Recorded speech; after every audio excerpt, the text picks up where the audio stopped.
नहीं, fail to produce the toll pass receipt, तो जरूरी नहीं है टोल से गाड़ी जाए। ये मैं वो लिख दिया मैंने। हाँ, और दूसरा ये तो लॉरी रिसीट तो कर आप ही को प्रोड्यूस करना है, लेकिन टोल पास उनको प्रोड्यूस करना है। लॉरी रिसीट आप प्रोड्यूस नहीं कर पाए क्या? नहीं, एलआर नहीं होगा, नहीं था। पेमेंट स्लिप प्रोड्यूस नहीं कर पाया आप? सर एक स्क्रैप वाला पेमेंट। बात ये ईवे बिल कोई रिकॉर्ड नहीं मिला, मूवमेंट ईवे बिल के अनुरूप नहीं है, तो इसको कैसे काउंटर कर रहे हैं आप? नहीं, ये इसको कहां से निकाले? आरटीओ से निकाले हैं। नहीं रवि नारायण जी, आपका ईवे बिल आरटीओ से थोड़ी निकला। ये ईवे बिल नंबर आपको लिखा हुआ नजर आ रहा है आपको?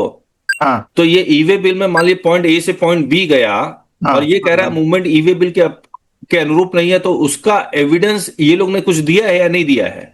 आप क्या कीजिए, एक एक पॉइंट उठाइए, शॉट लीजिए, और आप उसको कैसे काउंटर कर रहे हैं वो लिखिए। ये तो ऐसा देखिए, ये जो रिप्लाई है बहुत अच्छा बना हुआ है, इसमें कोई डाउट नहीं है, लेकिन आपको पॉइंट वाइज जाना होगा।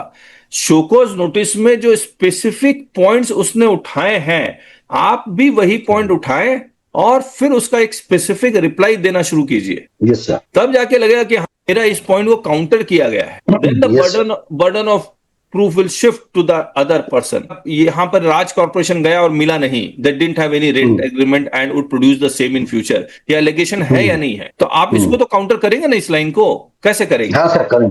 वो तो नजर नहीं आया मेरे को उस रिप्लाई में।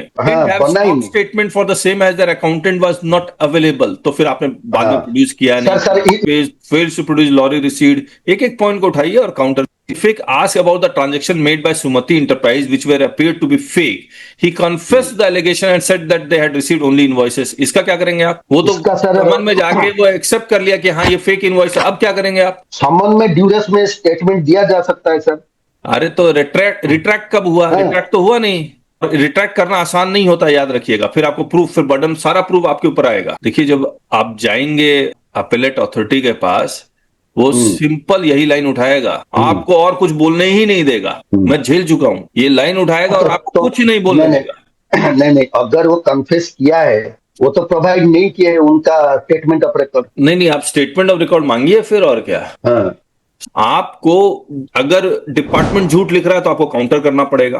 आप अगर वो फैक्ट को काउंटर नहीं करेंगे तो आपका नोटिस का रिप्लाई स्टैंड ही नहीं करेगा। आपको देखिए, रेट का केस आसान नहीं होता है, आपको इसकी एक लाइन पढ़नी पड़ेगी और फिर रिप्लाई बनाना पड़ेगा। आप मोटे रिप्लाई बना के आप सोचेंगे निकल जाएंगे, पॉसिबल ही नहीं है। आपको बहुत ज्यादा मेहनत करनी पड़ेगी। Start with just $199 to learn the basics of GST, or go for $599 to dive into handling GST notices like a pro.